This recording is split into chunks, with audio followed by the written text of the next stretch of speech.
Hi and welcome to this week's Happy Hour. So last week I attended an online summit on the art of meditation, and I really enjoy these types of events where you can listen to really renowned speakers in the area or from the comfort of home.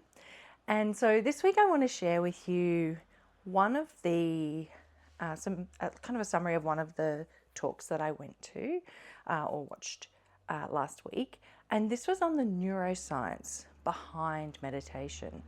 And this is a really interesting area for me. I've got a health background, I've worked in adult rehabilitation for a long time, and so understanding how the brain works and what happens when it's running well and what happens when perhaps something's gone wrong has been a really big interest area of mine for a long time. And I like that there's so much more evidence now, really clear scientific evidence around why we should be meditating. Obviously, it's something that's very ancient and has been done for a long time. And now we've got the science to kind of work out why it's so beneficial and why people keep doing it. So this talk was by a scientist. He's a neuroscientist and meditation teacher called Dr. David Vago. And at the end of this, I will share a link to both his research centre, but also the Heart Mind Institute, which is where I did it's a free online summit that they hold every year. So if you're interested in meditation, I highly recommend going along. They have a huge variety of speakers on lots of different types and topics on meditation. But getting back to the neuroscience. So before I go into the benefits, I want to just give a brief kind of summary of some of the key points that we'll be talking about later. So obviously the brain is made up of different lobes and sections, and each section has a kind of preferred or its main purpose. So say the occipital lobe at the back is mostly involved in visual processing, the left temporal lobe, language, and movement on the temporal lobes, and then the front. So the frontoparietal kind of area, so the front and sort of to the back there, is a really important part of the brain for humans. This is the area where all of our executive functions sit. So executive functions are those kind of higher, more complex cognitive things that really only we do as humans. So it's attention switching between tasks, it's planning and integrating information, making complex decisions, all of those, and also, inhibiting our kind of more kind of reflex actions. It's where we make the bulk of our kind of cognitive decisions, goal setting, all of those sorts of things. So helpful to know that. There are also within the brain, billions of firing neurons every day. And what they've found is that there are certain combinations of neurons called networks that tend to fire together in certain situations. And so they've kind of located a few networks, and those networks have specific tasks that if they're activated, this is what's happening in the brain. And the two that I want to talk about are the default mode network. And as the name suggests, this is the network that we go into when we're not doing anything.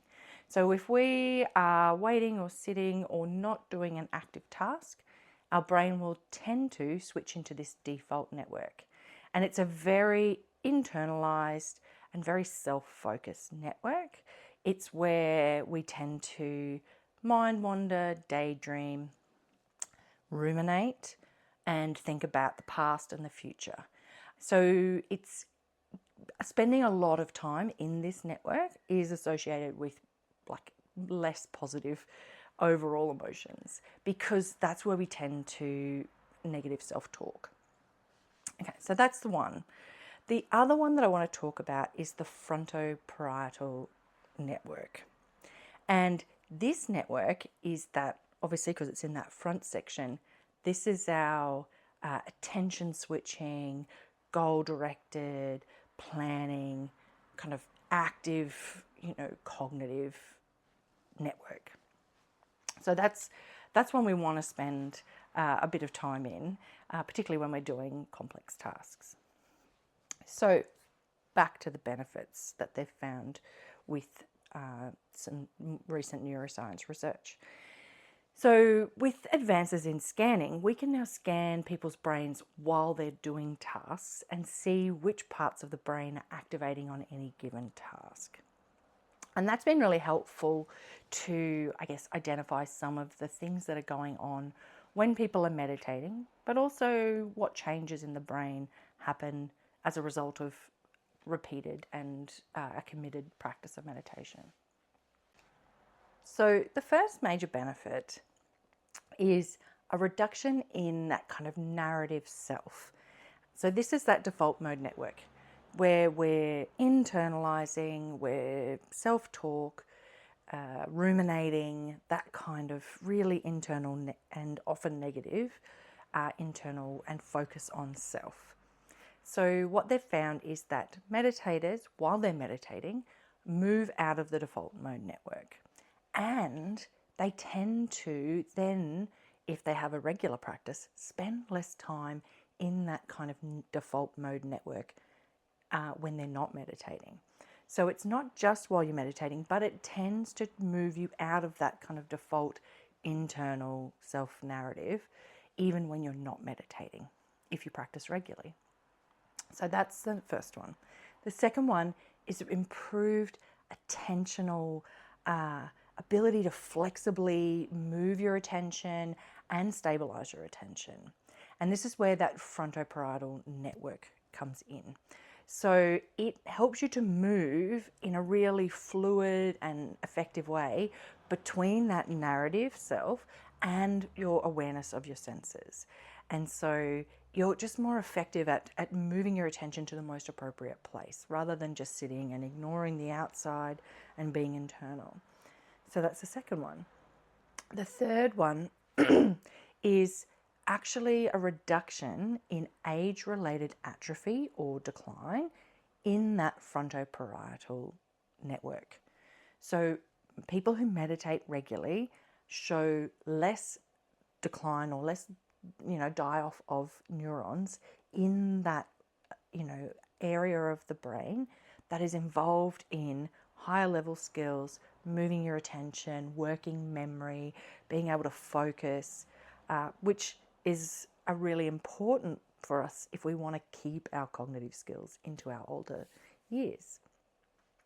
The fourth one is equanimity. And now people can get a bit confused on equanimity. With equanimity, we're not talking about not feeling, just kind of cruising along, super chill all the time. It's not that meditators don't feel.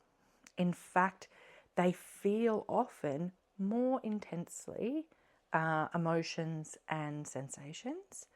But what the difference is that non-meditators, if they're being given either an emotional or a physical pain stimulus, they will have areas of that register pain activate before it happens. So they're anticipating the pain, and it takes them a really long time to get back to normal after the pain, whatever it is.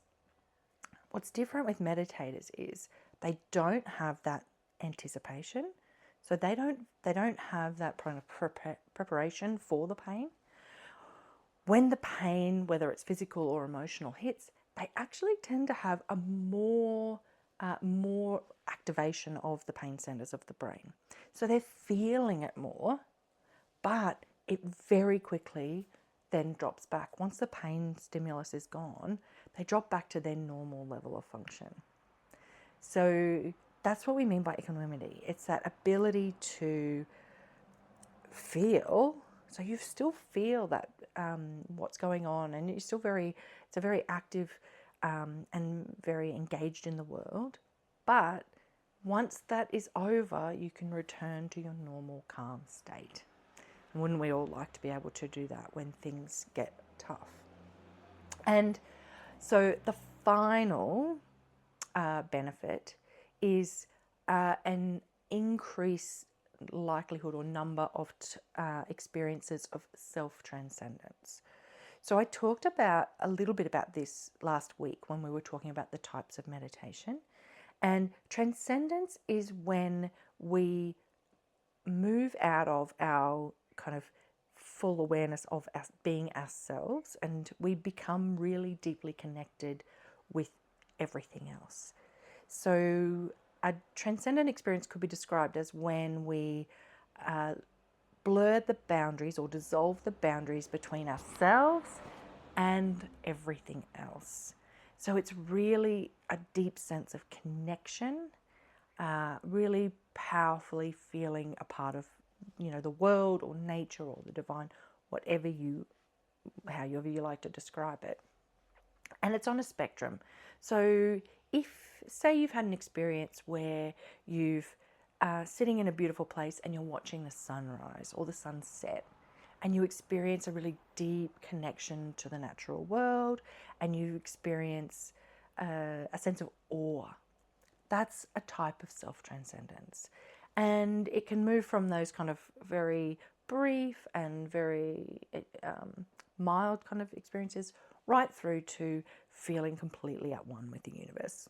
So there's a spectrum there. But having those types of experience is a really powerful way to feel that deep sense of connection between us all. And so meditators are more likely to have these types of really deep connection to everybody else. And that helps then to feel more connected to people in the rest of your life, and can help you to be a better person because you feel so connected to everybody else. So that's it. 5 really interesting ways that meditating can affect your brain in positive ways. And I'd love to hear your thoughts. I will share those links in the comments if you would like to find out more about this work. And I will see you next week.